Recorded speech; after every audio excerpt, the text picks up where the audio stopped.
एक बार एक दुखी व्यक्ति अपने दुखों से परेशान होकर रात के अंधेरे में ही घर से निकल पड़ा था। उसे ये बिल्कुल अंदाजा नहीं था कि वह कहाँ जाएगा, कहाँ रहेगा। लेकिन एक बात उसने अपने मन में पूरी तरह बैठा ली थी कि वो अब वापस लौटकर अपने घर नहीं आएगा। वैसे तो उस आदमी का भरा पूरा परिवार था। उसकी पत्नी थी, उसकी माँ थी, उसके पिता भी थे, उसके दो बच्चे भी थे जो अभी छोटी ही उम्र के थे। उसकी पत्नी दिन के खाली होते ही अपने पड़ोस की महिलाओं के साथ समय बिताया करती थी। लेकिन एक बहुत पुरानी कहावत है कि इंसान अपने दुखों से इतना दुखी नहीं होता जितना कि दूसरों के सुख से दुखी होता है। कुछ महीने पहले तक उस आदमी के परिवार में बहुत ही खुशियां थी। उसकी पत्नी अपनी सास की बहुत इज्जत करती थी। वह किसी भी काम को करने के लिए मना नहीं करती थी। लेकिन पड़ोस की महिलाओं को ये बात गंवारा नहीं था कि उनका परिवार खुशी से अपना जीवन जी रहा है।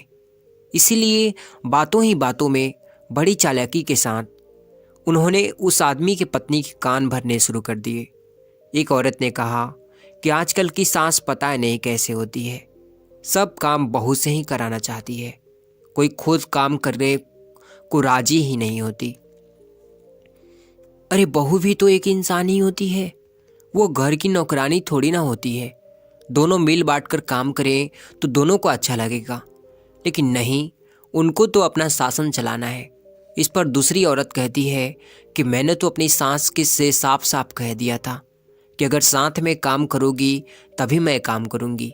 ये सुनकर पहली वाली औरत कहती है कि देखो, अगर अपना पति अगर अपनी मुट्ठी में है तो कोई समस्या नहीं होती, लेकिन अगर तुम्हारा पति तुम्हारे साथ नहीं होगा तो तुम क्या बोलोगी अपनी सास को। ऐसे ही बातें उसकी पत्नी के धीरे धीरे दिमाग में घर कर गई। अब जब भी वह आदमी काम करके अपने घर से लौटता तो उसकी पत्नी छोटी छोटी बातों के लिए अपनी सास की शिकायत अपने पति से करने लगती थी। और इसी तरह घर में अशांति बढ़ते चली गई। और एक दिन फिर ऐसा भी आया जब उस आदमी को अपना घर छोड़ना पड़ गया। आज की रात उसकी आंखों से नींद गायब थी।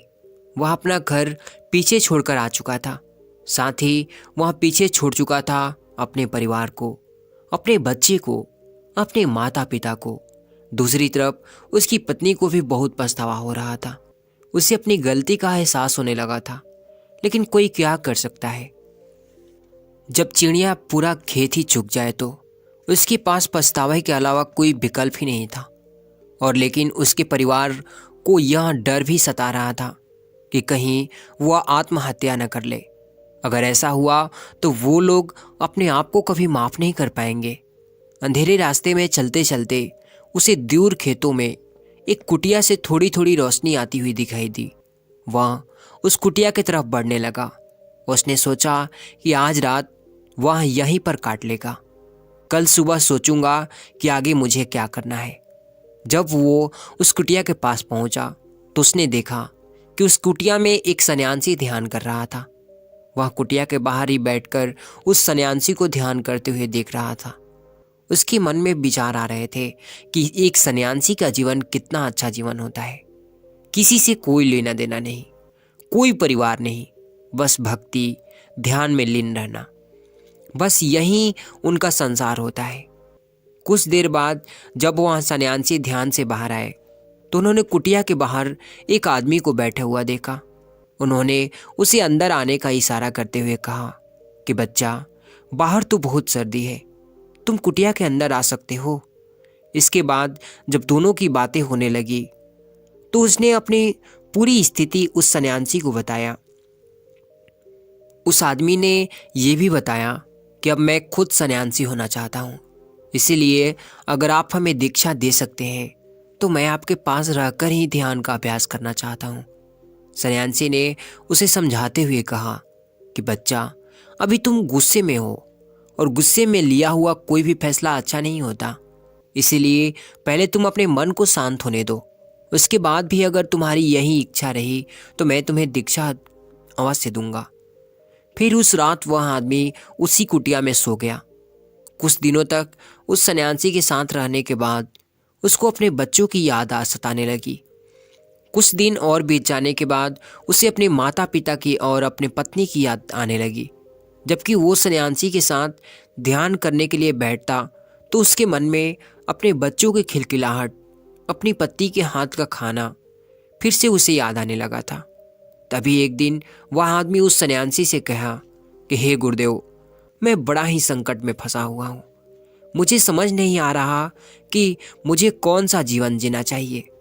एक तरफ मैं अपने परिवार को त्याग चुका हूँ, तो दूसरी तरफ मुझे उनकी याद सताती है। लेकिन उस घर में जाने का मेरा मन नहीं करता, क्योंकि घर में लड़ाई झगड़ों से परेशान होकर तो मैंने अपना घर त्यागा था। अगर घर में सुख शांति रहे, ये ध्यान का अभ्यास तो मैं अपने घर पर रहकर भी कर सकता हूँ। लेकिन घर में सुख शांति किस प्रकार से स्थापित होगी, इसका कोई भी तरीका हमें पता नहीं है। अगर आप मुझे कोई सलाह दे सके तो शायद मेरे घर में सुख शांति फिर से लौट आए। इस पर उस सन्यासी ने उस आदमी को समझाते हुए कहा कि बच्चा, अगर तुम कुछ नियमों का पालन करते हो, कुछ बातों को अच्छे से समझ लेते हो, तो घर की सुख शांति तुम्हारे हाथों में ही होगी। जाने अनजाने हम खुद ही अपने परिवार में अशांति पैदा कर देते हैं और इसका हमें एहसास भी नहीं होता। तो सबसे पहला और सबसे ज़रूरी नियम जो है वो ये है कि अपना खून अपना ही खून होता है। चाहे तुम्हारी किसी से भी कितनी ही अच्छी दोस्ती क्यों ना हो, चाहे तुम्हारा कोई रिश्तेदार क्यों ना हो, लेकिन अपने परिवार वालों की बातों से ज़्यादा महत्व दूसरों को कभी मत देना। जब परिवार के सदस्यों को इस बात का एहसास होता है कि यह आदमी हमसे ज़्यादा दूसरे लोगों को महत्व देता है, तो आप अपनी इज्जत खुद ही अपने परिवार के सामने खो देते हैं। इसी कारण से परिवार में फूट पड़ने लगती है। आगे से वो भी आपकी बातों को ज़्यादा महत्व नहीं देगा और यहीं से परिवार के सदस्यों के बीच आपसी दूरी होने लग जाती है, जिसका फायदा बाहर के लोग उठाते हैं।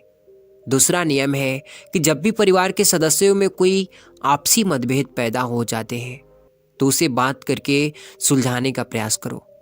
अगर कोई बात उसे बुरी लगी हो तो आपके परिवार का कोई भी सदस्य उस बात को दिमाग की तरह हमारे परिवार के सुख शांति को खाने लगती है। इसीलिए कैसी भी बात क्यों ना हो जाए, अपने परिवार के साथ बैठकर उस बात को सुलझाने का प्रयास करो। अपने मन में उसे दबाकर मत रखो। अक्सर जब कोई आदमी गलती करता है तो वो उस गलती को छुपा कर रखना चाहता है ताकि उसे वो हर बार गलती दोहराने का मौका मिल सके। लेकिन समझने की बात ये होती है कि अगर आप अपनी गलतियों को दबा कर रखते हैं तो आप बार बार गलती करते जाएंगे और वही गलती आपके परिवार में अशांति का कारण बन जाएगी। और हाँ, परिवार के किसी भी मुद्दे को सुलझाने के लिए बाहर के लोगों की सहायता लेने की कोई ज़रूरत नहीं है। अपने परिवार के मुखिया के साथ बैठकर उस बात को खुद से ही सुलझाने का प्रयास करो। तीसरा नियम समझने से पहले तुम्हें ये समझना होगा कि घर में सबसे ज़्यादा अशांति इसी कारण से पैदा होती है कि घर में सबसे ज़्यादा अशांति का कारण बहू और सास के बीच मतभेद होते हैं। अक्सर बहू अपने सास को अपनी माँ के समान और सास अपने बहू को बेटी के समान देखे तो ये मतभेद बहुत हद तक कम हो सकते हैं। उस सन्यासी ने उस आदमी को संबोधित करते हुए कहा कि अगर तुम अपनी पत्नी का पक्ष लेते हो तो अपनी माँ की तरफ से बुरे हो जाओगे, और वहीं अगर अपनी माँ का पक्ष लेते हो तो अपनी पत्नी की तरफ से बुरे हो जाओगे। कभी भी घर के मतभेद से आदमी को हमेशा दूर ही रहना चाहिए। कम से कम हफ्ते में एक बार सारे परिवार के सदस्यों को आपस में बैठाकर उनसे बातचीत करनी चाहिए। जो भी समस्याएं परिवार में चल रही है उन पर आपस में चर्चा होनी चाहिए, और जो भी सदस्य घर का मुखिया निर्धारित किया गया है उसकी बातों को सभी को मानना चाहिए। जिस तरह एक देश को अच्छे से चलाने के लिए एक नेता की ज़रूरत होती है, ठीक उसी तरह एक परिवार को भी अच्छे से चलाने के लिए एक अच्छे मुखिया की ज़रूरत होती है। अगर देश गलत नेता के हाथों में चला गया तो देश बर्बाद हो जाता है, और इसी प्रकार अगर परिवार गलत मुखिया के हाथों में चला गया तब परिवार भी सिर्फ अपने आप की ही नहीं बल्कि पूरे परिवार की सोचता हो। अगर हम आज से 50-60 साल पहले की बात करते हैं तो उस समय सभी भाई आपस में मिलकर सही तरीके से रहा करते थे, क्योंकि सब लोग एक मुखिया की बात मानते थे। उसे मुखिया समझते थे, उसकी इज्जत करते थे। लेकिन आज ऐसा कुछ नहीं रहा। तो हमें एक मुखिया अपना बनाना चाहिए और उसकी बातें सुननी चाहिए। चौथा नियम यह है कि अपने परिवार का रहस्य किसी को मत बताना।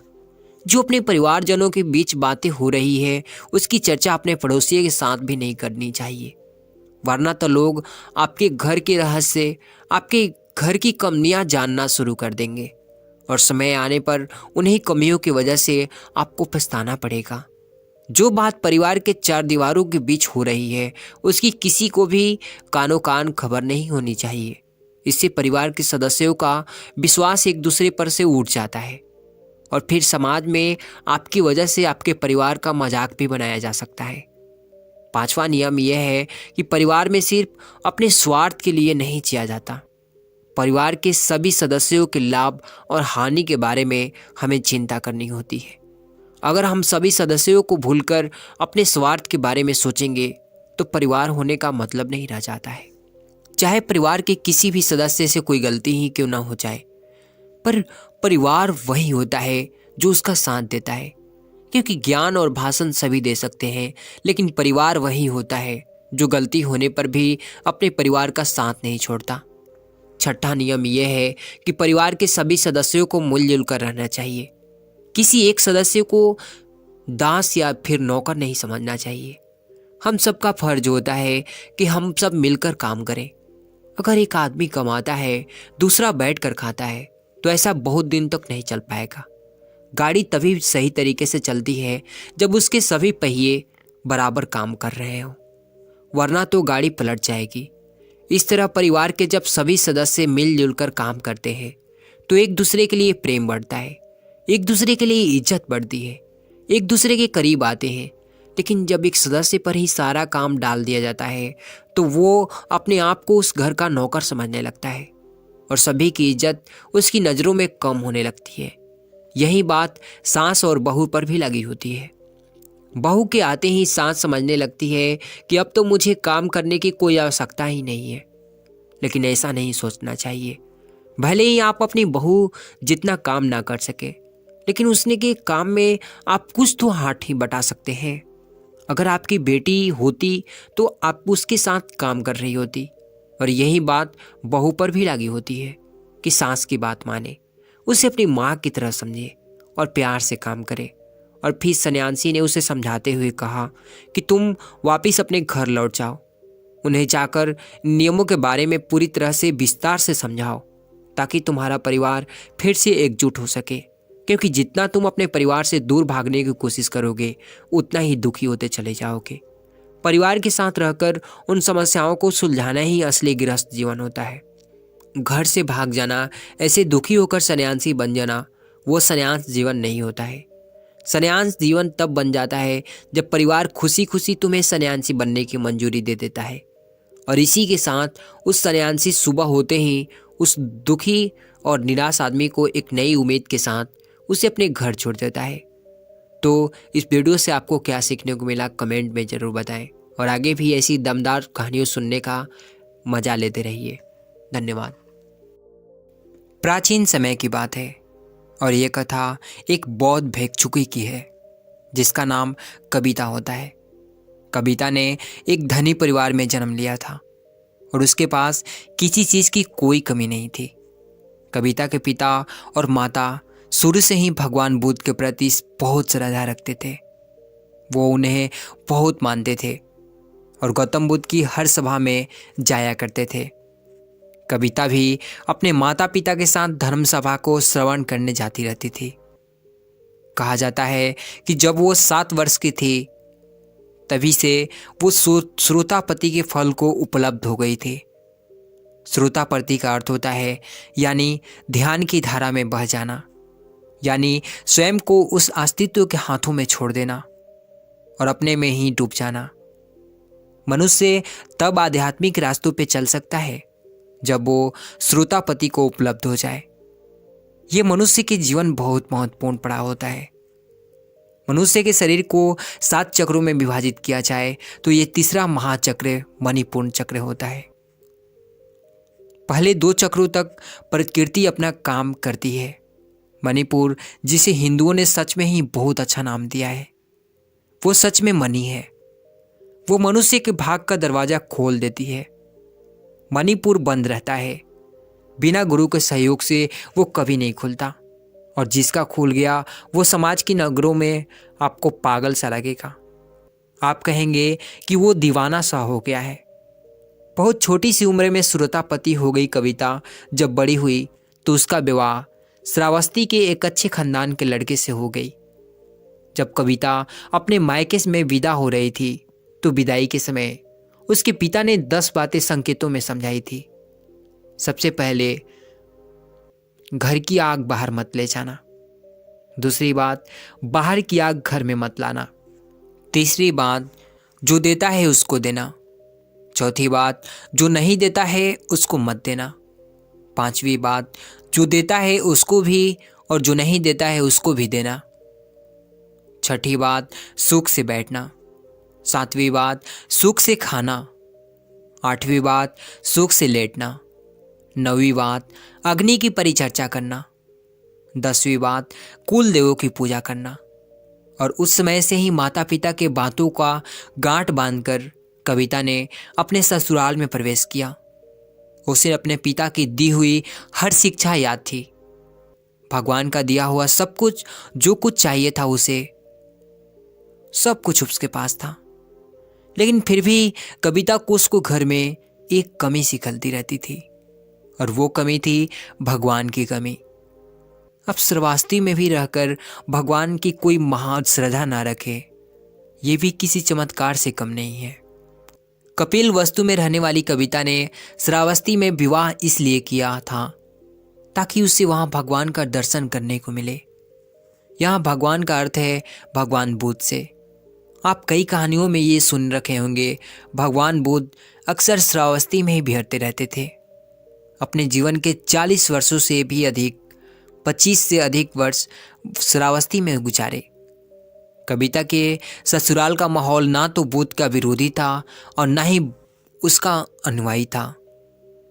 उसके पति और ससुर दोनों ही पूजा पाठ करके धन कमाया करते थे, लेकिन किसी ने भी आज तक किसी संत या भिक्षु को ना तो दान दिया था और ना ही उन्हें कभी भोजन करवाया था। उन लोगों ने आज तक वहां पर कोई कुआं तक नहीं बनवाया था, ना कोई बावड़ी बनवाई, ना कोई धर्मशाला। यानी इतना कुछ होने के बावजूद भी उन्होंने अपनी कमाई से आज तक शुभ कार्य नहीं किया था।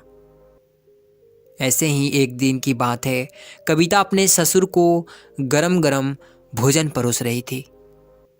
उसके ससुर हमेशा अपना भोजन सोने के थालियों में ही किया करते थे। तभी वहां पर एक बौद्ध भिक्षु द्वार पर भिक्षा मांगने आ जाता है। कविता के मन में बौद्ध भिक्षु संघ के प्रति बचपन से ही उस पर श्रद्धा थी, लेकिन वो ऐसे घर की बहू बनकर आ गई थी जहां बुद्ध के प्रति, उनके धम्म के प्रति, उनके संघ के प्रति कोई आस्था न थी। वो उनसे ज़्यादा प्रभावित नहीं थे। तब उस भिक्षु को भिक्षा मांगते देखकर कविता को लगता है कि शायद उसके ससुर ने उस भिक्षु को नहीं देखा, इसीलिए वो थोड़ा किनारे हट जाती है ताकि वो उसके ससुर भिक्षु को देख सके। कुछ देर बाद वो भिक्षु दोबारा भिक्षा मांगता है, लेकिन इसके बाद भी उसके ससुर ने भिक्षु को देखकर अनदेखा कर देता है और भोजन करता रहता है और कोई प्रतिक्रिया नहीं देता। ससुराल में बिना ससुर के अनुमति के भिक्षु को दान देना भी ससुराल की अवमानना होती थी। तब सही समय और मौके का इंतजार करती हुई कविता इस समय को चूकना नहीं चाहती थी। वो बौद्ध भिक्षु की तरफ देखकर उसने कहा कि भिक्षु जी, आप और कोई घर देखिए, मेरे ससुर तो बासी भोजन खा रहे हैं, आप आगे जाओ। ये बात उसने इतनी जोर से कही थी कि उसके ससुर के कानों तक पहुंच जाए। ससुर ने जब ये बात कविता के मुख से सुनी तो वो क्रोध से भर उठता है और वो अपने बहू कविता को खूब भला बुरा सुनाने लगता है। वो कहता है कि तुम हमारे घर की वधू हो और सबके सामने हमें ही बदनामी करवा रही हो, और घर आए भिक्षु को बिना बताए भिक्षा दिए घर से वापस भेज देती हो। ये हमारे मर्यादा के खिलाफ है। उसका ससुर कविता पर बहुत ज़्यादा क्रोधित हो जाता है और क्रोध में आकर पंचायत और कविता के माता पिता को इकट्ठा कर लेता है। वो पंचायत में कहता है कि मेरी बहू ने मेरे कुल का नाम खराब किया है, अनादर किया है। उसने मेरे ही सामने मेरा ही अपमान किया है। उसने एक बौद्ध भिक्षु को ये कहकर वापस भेज दिया कि मेरे ससुर तो बासी खाना खा रहे हैं।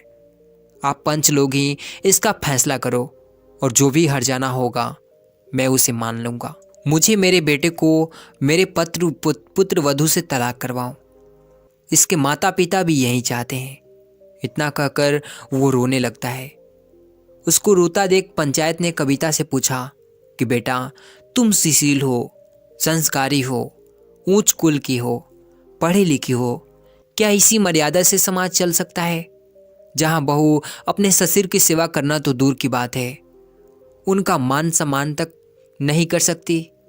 जब आप जैसी पढ़ी लिखी लड़की इन गंदे आचरणों को अपनाएगी तो हम बाकी सबसे क्या उम्मीद लगा कर रखेंगे?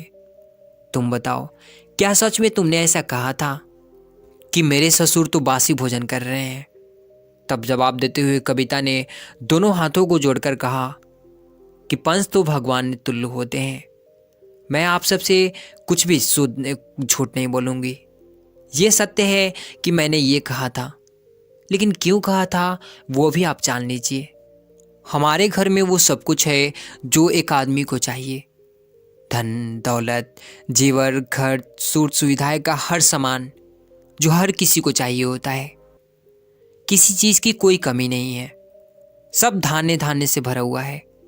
भगवान ने सब कुछ दिया है, लेकिन इसके बदले हमारे ससुर जी ने कोई दान दक्षिणा, कोई मदिर कुआं या बावड़ी, कभी भोज आदि कुछ नहीं करते।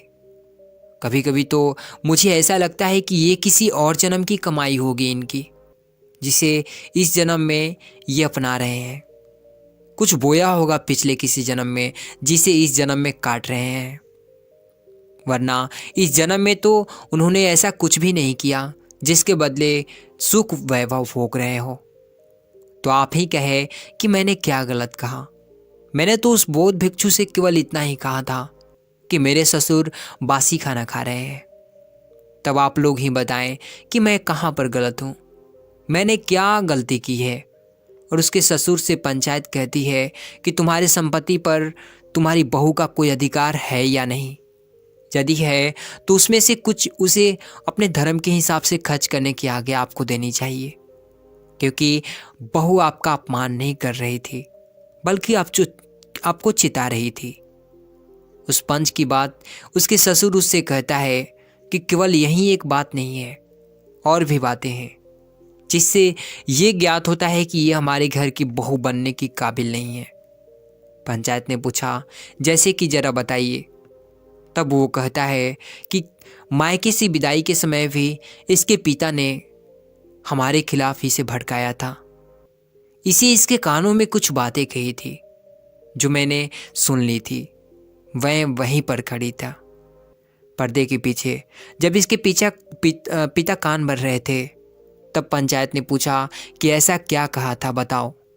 तब वो कहता है कि इसके पिता ने कहा था कि घर की आग बाहर मत ले जाना। अब आप लोग ही बताइए कि हम घर गृहस्थी के लोगों के लिए ये संभव है कि अपना चूल्हा जलाने के लिए अपने आग मांग ली जाए, तो क्या हम इससे आग नहीं देंगे? ये तो आस पड़ोस में बैर पालने वाली शिक्षा है ना। तब पंचायत कविता से पूछती है, क्या ये सत्य है? क्या उन्होंने ऐसा कहा था? तब कविता उनसे कहती है कि ये सत्य है, लेकिन ससुर जी ने उनके अर्थों को गलत समझ लिया है। मेरे पिताजी मुझसे यह कह रहे थे कि जब अपने ससुराल में अपने सास ससुर देवर इत्यादि किसी से भी कमी दिख जाए तो उसे अपने घर से बाहर मत ले जाना। यदि घर में कभी लड़ाई झगड़ा हो जाए तो वो बात भी कभी घर के बाहर मत कहना। उनका ये अर्थ था इस बात से।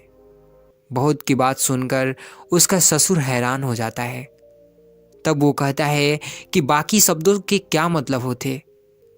उनके द्वारा कहे गए हर शब्द में से घर में बैर ही उत्पन्न होगी। तब कविता पंचायत से कहती है कि मेरे पिता के कहे हर शब्द का अर्थ ससुर जी ने गलत निकाला है। अब जब बात उन्होंने रखी है तो मैं बाकी सबका भी अर्थ बता देती हूँ।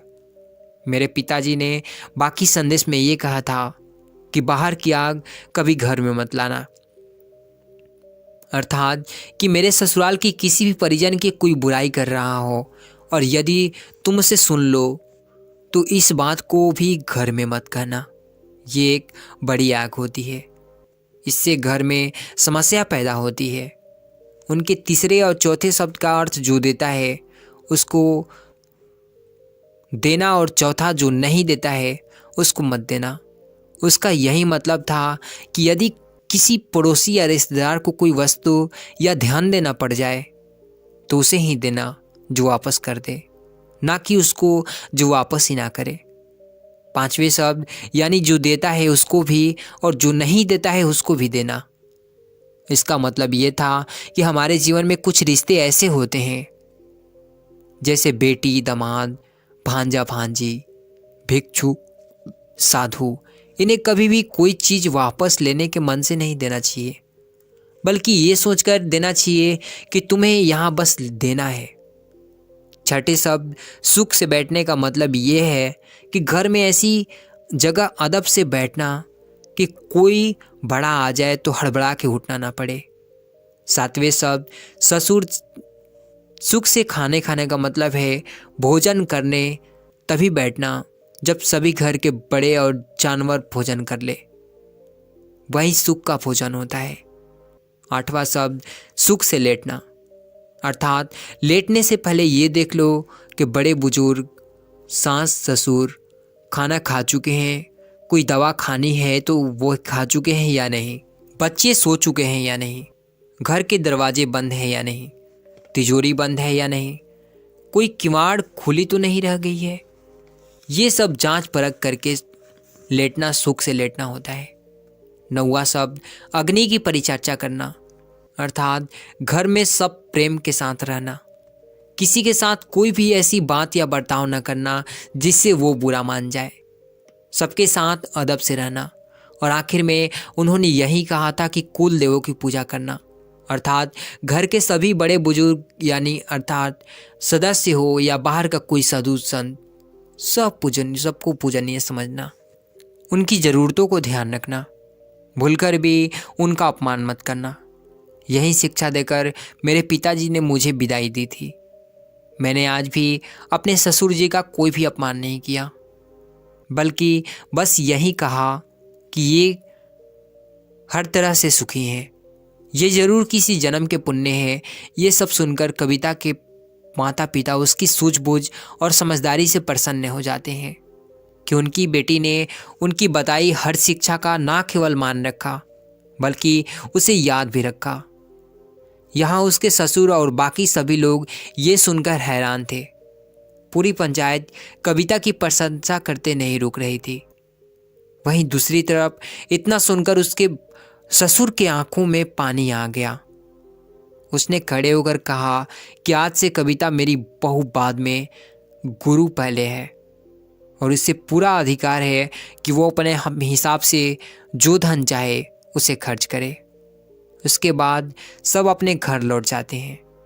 घर जाकर उसके ससुर ये कहते हैं कि क्यों ना कल हम सबको भोजन पर आमंत्रित करें। कविता कहती है कि ये तो नेक ख्याल है और वो अगले दिन सभी संतों को भोजन पर आमंत्रित करती है। भोजन के उपरांत उसके ससुर ने उपदेश सुन की दीक्षा ले ली और बाद में वो भगवान का प्रिय शिष्य कहलाए। कविता ने श्रावस्ती में एक विहार का निर्माण करवाया। ऐसा कहा जाता है कि उस समय उसमें 20 करोड़ स्वर्ण मुद्राएं लगी थी। केवल वो 1000 भिक्षुओं को रहने का 5 मंजिला विहार था, जिसके अवशेष आज भी श्रावस्ती में देखे जा सकते हैं। कहा जाता है कि कविता भगवान बुद्ध की प्रमुख उपासिका में से एक थी, जो जीते जी भगवान बुद्धत्व को उपलब्ध हो गई थी। श्रावस्ती नगर में कभी उन बौद्ध भिक्षुओं में से एक थी जिन्होंने बिना घर को त्यागे संसार में रहकर सभी सुख वैभव को जीकर ध्यान को उपलब्ध हो गई। तो ध्यान को उपलब्ध होने के लिए आपको घर गृहस्थी त्यागने की ज़रूरत नहीं है। आप अपने घर में रहकर, सुख सुविधाओं के बीच में रहकर उस बुद्धत्व को प्राप्त कर सकते हैं। बस आपके मन में वो इच्छा, दृढ़ निश्चय और वो लगन होनी चाहिए, तभी आप यह कर पाएंगे। और इस कहानी से आपने जो कुछ भी सीखा कमेंट में ज़रूर बताना और वीडियो को एक लाइक कर देना। इस कहानी में इतनी ताकत है कि अगर आप इस कहानी को पूरे ध्यान से सुन लेते हो तो आपके जीवन की तमाम बेवजह की चिंताएं, परेशानियां, दुख सब समाप्त हो जाएंगे। तो चलिए इस ताकतवर कहानी को शुरू करते हैं। बहुत समय पहले की बात है। एक नगरी में एक किसान रहता था। उसको एक बहुत ही बुरी लत लग चुकी थी और वह आदत थी कि वह बेवजह ही सोचा करता था, चिंता किया करता था। वो हर समय किसी न किसी चीज़ को लेकर चिंतित रहता था। उसके दिमाग में हजारों ख्याल आते थे। वो सोचता था कि कहीं मेरे साथ कुछ गलत ना हो जाए, जबकि उसकी ज़िंदगी में अभी तक सब कुछ अच्छा चल रहा था। उसके पास एक बड़ा सा खेत था जिसमें बहुत अनाज भी अच्छा होता था। खेती करने के लिए 4-4 हट्टे कट्टे बैल भी थे, 2 बैलगाड़ियाँ भी थी और एक अच्छा और बड़ा मकान भी था। साथ ही उसकी पत्नी और 2 प्यारे प्यारे बच्चे भी थे। लेकिन उस किसान की ये आदत बन चुकी थी कि वो बेवजह ही चिंता किया करता था। मेरे साथ कोई अनहोनी ना हो जाए, इसी बारे में वो सोचा करता था। कभी कभी उसके मन में ऐसे विचार भी आते थे कि अगर मेरी फसल में कीड़े लग गए तो मैं क्या करूँगा? अगर आवारा पशुओं ने मेरे फसलों को बर्बाद कर दिया तब मेरा क्या होगा? सूखा पड़ जाए तो मैं क्या कर सकता हूँ? या फिर मूसलाधार बारिश होने लगी तब भी मेरी फसल खराब हो जाएगी। इसी तरह की बेवजह की बातों से वो हमेशा चिंतित रहता था। भविष्य में ना होने वाली घटनाओं को लेकर वो हमेशा सोचा करता था और हमेशा ही परेशान रहा करता था। उसे सोचने की इतनी बुरी लत लग चुकी थी कि वो कभी भी एक पल के लिए भी शांत नहीं रह पाता था। अगर वो एक चिंता से निकलता तो दूसरी चिंता में फंस जाता। जैसे कि खेती के समय अगर मेरे बैल बीमार पड़ गए तो भला मैं क्या कर सकता हूँ? मेरे बच्चों का भविष्य भला कैसा होगा? कहीं बुढ़ापे में मुझे कोई बीमारी ना हो जाए। मेरे बच्चे बड़े होकर मुझे बुढ़ापे में मेरा ख्याल रखेंगे या नहीं? ऐसे विचार भी उस किसान के मन में उत्पन्न होते रहते थे, जिन्हें लेकर वो अधिकांशतः चिंतित रहता था। धीरे धीरे समय बीतता गया और उस किसान का स्वभाव अब कुछ चिड़चिड़ा सा होने लग गया था और उसका किसी भी काम में मन नहीं लगता था। उस किसान के पत्नी को यह एहसास हुआ कि उसके किसान पति की बेवजह की चिंता करने की आदत पड़ चुकी है। उसने उस किसान को कई बार समझाने की कोशिश की कि तुम बेवजह की चिंता करते हो, तुम चिंता करना छोड़ दो, ये अच्छी बात नहीं है। लेकिन लाख समझाने के बाद भी कोई मतलब नहीं निकलता। उस किसान की सोचने की आदत बिल्कुल भी नहीं छूट रही थी। तभी एक दिन उस किसान की पत्नी को गांव की एक औरत ने बताया कि पासी के जंगल में एक बौद्ध भिक्षु रहते हैं जो सभी की समस्याओं का हल करते हैं। तुम एक बार जाकर उनसे मिल लो। अगले ही दिन सुबह हुआ किसान और उसकी पत्नी पास वाले जंगल में उन बौद्ध भिक्षु से मिलने के लिए चले गए। वो बौद्ध भिक्षु बहुत ही बुद्धिमान थे और बहुत ही ज्ञानी व्यक्ति थे। वो लोगों की समस्याओं का समाधान करने के लिए प्रसिद्ध थे।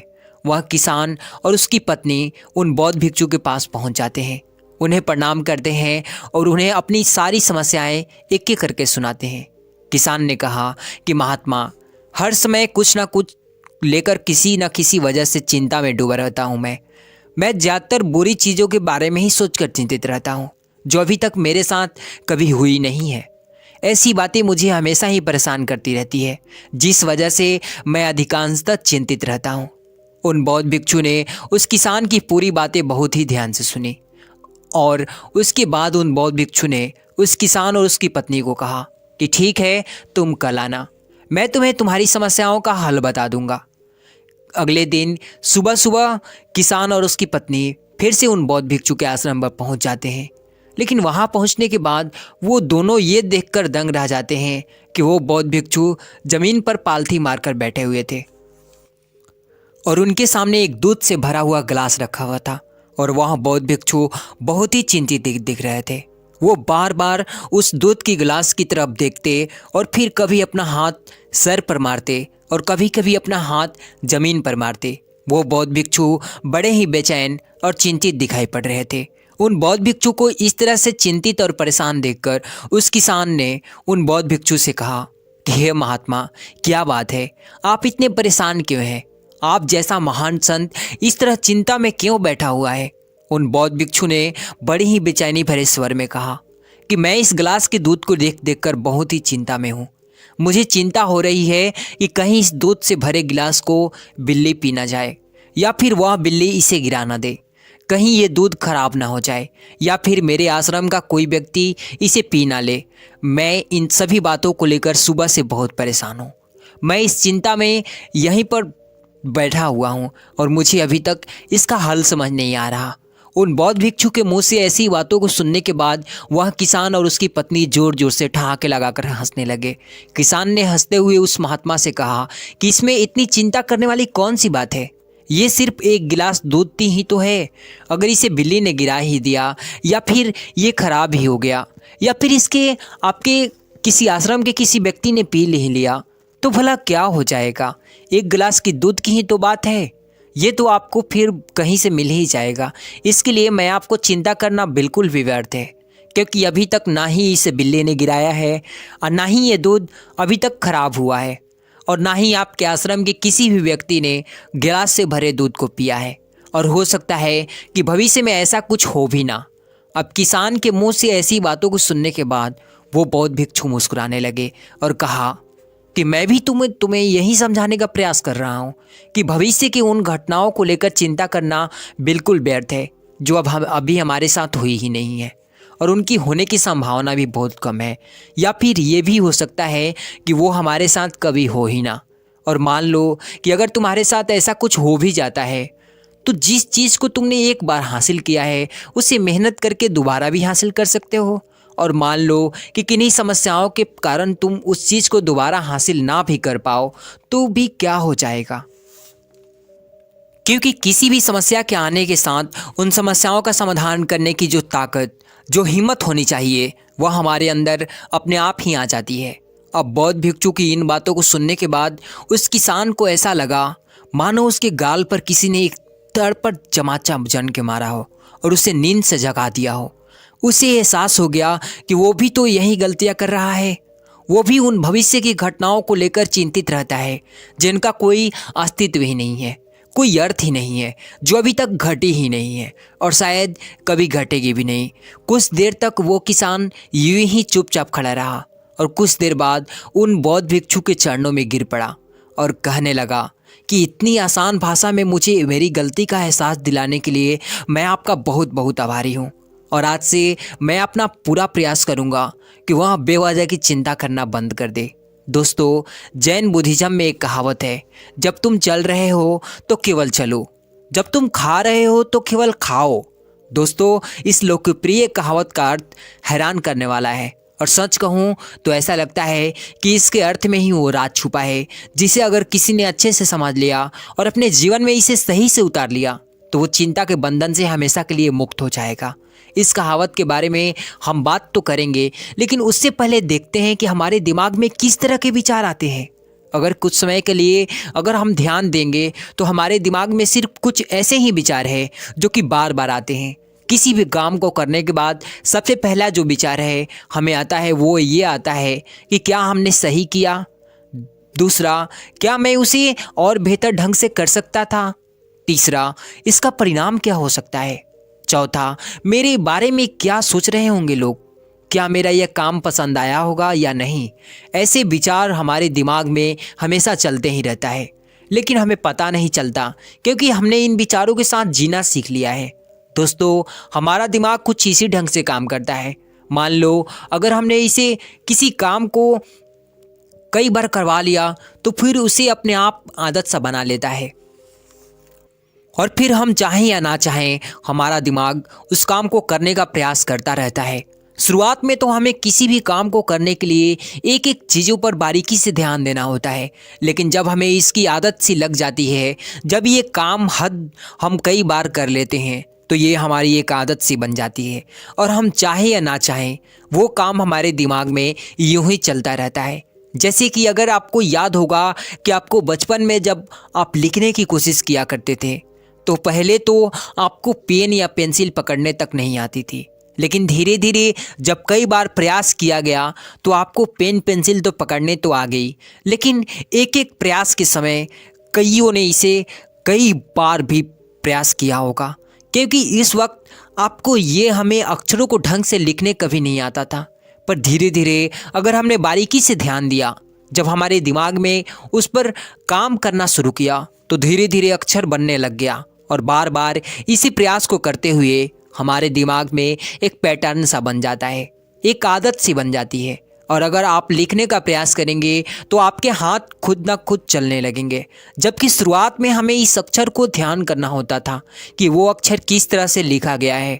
पर आज के समय पर अगर आप उसे लिखेंगे तो यह अक्षर आपके दिमाग में पहले से ही सेट है और आपका दिमाग उस अक्षर को हूबहू उतार देगा। और इसके लिए हमें ज़्यादा सोचना भी नहीं होता, हमारा हाथ पैर और हमारा दिमाग सब एक साथ मिलकर इस काम को बखूबी कर लेते हैं। ठीक यही चीज़ हमारे बड़े होने के बाद होती है।